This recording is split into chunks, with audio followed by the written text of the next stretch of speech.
Is your Toyota Sienna's alarm randomly going off?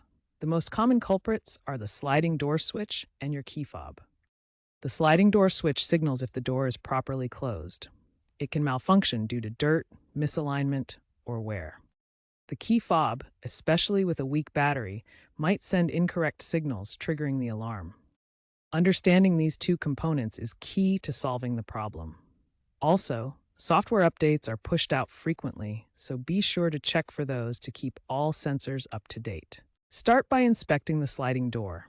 Ensure it's fully closed and free of obstructions. Clean the door's contact points and check for any damage or misalignment. Next, replace the key fob battery, CR232. A low battery can cause signal issues. If problems persist, Toyota has released software updates addressing sensor sensitivity. Check the Toyota Connected Services app for updates. Also, consider extended warranties on sliding door mechanisms for 2015 to 2023 models. If these simple fixes don't work, consult a certified technician to avoid further complications.